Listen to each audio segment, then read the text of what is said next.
ولا يدخلون الجنة حتى يلج الجمل في سم الخياط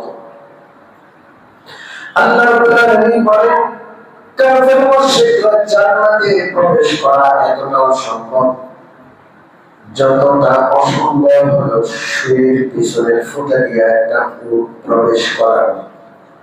শুয়ের পিছনে একটা ফুটা আছে, ওই ফুটা দিয়ে সুতা ঢুকে কি কত কষ্ট, ঠিক কিনা? ওটা দিয়ে কি উট ঢুকবে? সম্ভব।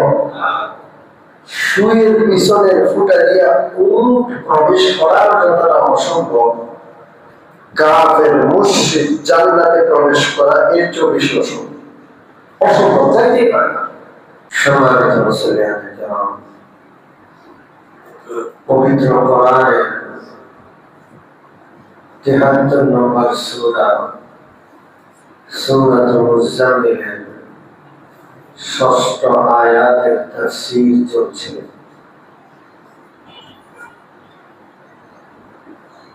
এই পবিত্র আয়াতে রাত্রি জাগরণের ফজিলত, উপকারিতা সম্পর্কে আল্লাহ তাআলা আমাদেরকে বলে দিচ্ছেন। আল্লাহ বলছেন, ইন্না নাশিআতাল লাইলি, নিশ্চয়ই রাত্রিকালীন জাগরণ, হিয়া আশাদ্দু ওয়াকাআন, কঠিন ভাবে প্রবৃত্তিকে দমন করে। মানুষ আল্লাহর পক্ষ থেকে প্রবৃত্তির মাধ্যমে পরীক্ষার সম্মুখীন। আল্লাহ তাআলা মানুষকে একটা নফস দিয়েছেন। আল্লাহ দেখতে চান সে কি আল্লাহকে মানে না নফসের কথা অনুযায়ী চলে, প্রবৃত্তির চাহিদা অনুযায়ী নিজেকে পরিচালনা করে, নাকি আল্লাহ রাসূলের নির্দেশনা মানে। যদি প্রবৃত্তির চাহিদা পরিপূর্ণভাবে মানে, তাহলে সে তো কাফেরই হয়ে যাবে। কিছুটা মানে প্রকৃত মুমিন হতে পারবে না। তার প্রবৃত্তিকে, তার মনের চাহিদাকে শরীয়ত দ্বারা নিয়ন্ত্রণ করবে। শরীয়ত বহির্ভূত কোনো কিছু মন চায়, মনের কথা সে শুনবে না। সে মনকে নিয়ন্ত্রণ করবে শরীয়ত দিয়ে। কি দিয়ে? এই জন্য হাদিসে আছে, লা ইউমিনু আহাদুকুম হাত্তা ইয়াকুনা হাওয়াহু তাবআন লিমা জিতু বিহি। তোমাদের কেউ ততক্ষণ প্রকৃত মুমিন হতে পারবে না যতক্ষণ না তার নফসকে, তার প্রবৃত্তিকে আমি রাসূলুল্লাহ আনিত দ্বীন দিয়ে, ধর্ম দিয়ে, আমি আল্লাহর পক্ষ থেকে যে বিধান নিয়ে এসেছি সে বিধান নিয়ে নিয়ন্ত্রণ না করবে, ততক্ষণ পর্যন্ত তোমাদের কেউ প্রকৃত মুমিন হতে পারবে না। আপনি আমি যতটা নফসের উপর নিয়ন্ত্রণ রাখি ততটা প্রকৃত মুমিন। যতটা আমার আপনার নফস অনিয়ন্ত্রিত, ততটা আমার আপনার ঈমানে ঘাটতি আছে। কথা পরিষ্কার হলো? এই নফসকে নিয়ন্ত্রণ করতে হবে। সারা জীবনের প্রতিটা মুহূর্তের জন্য আল্লাহ নির্দেশনা মনে থাকবে ইনশাআল্লাহ। এই নফসের সবচেয়ে বড় অন্ধকার দিক হলো কুফর, শিরক। এই নফসের ভিতরে যদি কুফর শিরক থাকে, তাহলে এটা গোটাই অন্ধকার, গোটাই নাপাক, অপবিত্র। একেবারে অপবিত্র জিনিসকে যেমন ঘৃণা করে মানুষ, এই লোকটা কুফর আর শিরকের কারণে আল্লাহর কাছে ঘৃণিত। এই জন্য সর্বপ্রথম অন্তরকে নফসকে পাক করতে হবে কুফর আর শিরক থেকে। কোন জিনিস থেকে? আবার বলেন,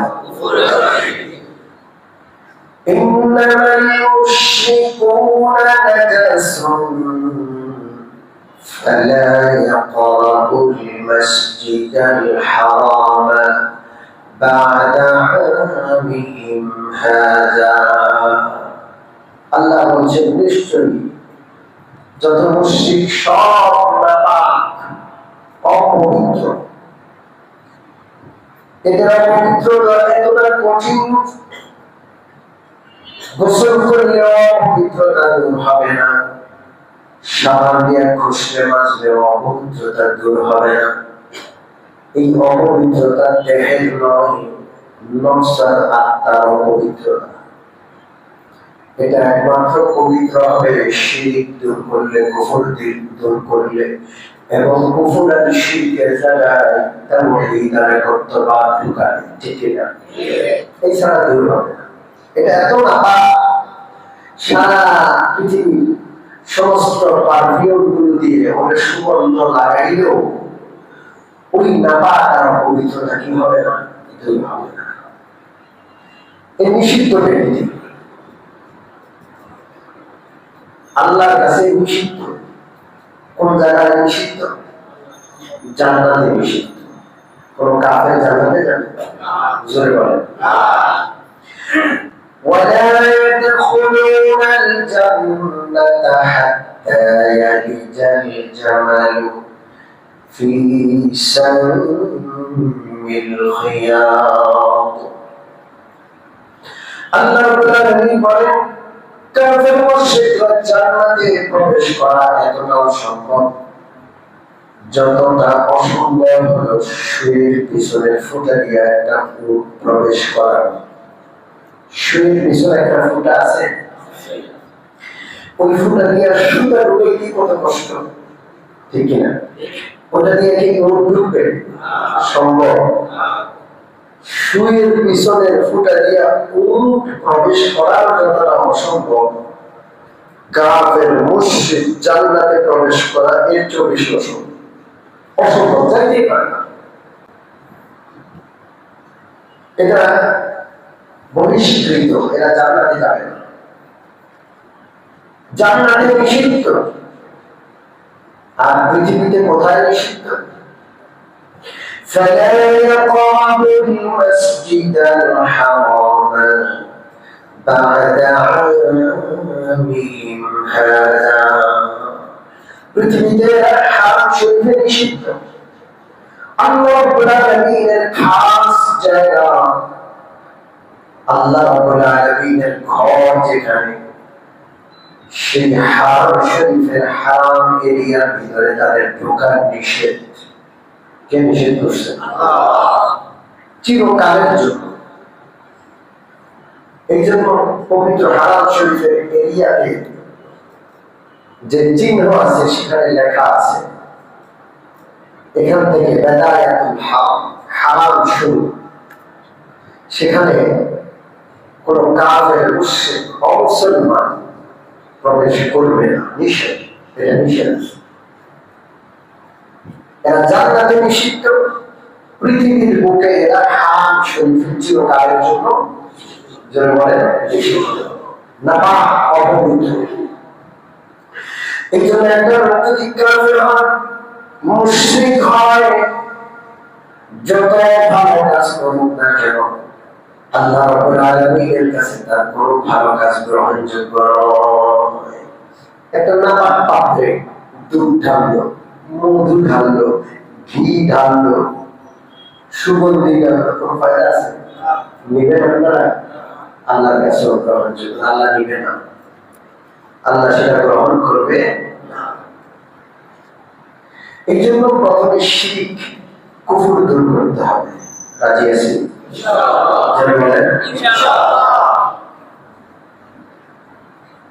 শিরক আমাদের রমজানের মধ্যে ঢুকে আছে। মুসলমানদের মধ্যে মাজারের মাধ্যমে শিরক ঢুকে আছে, এবং ভণ্ডপীরদের মাধ্যমে শিরক ঢুকে আছে সমাজের সর্বত্র রন্ধ্রে। ঠিক কিনা? এই শিরক দূর করতে হবে।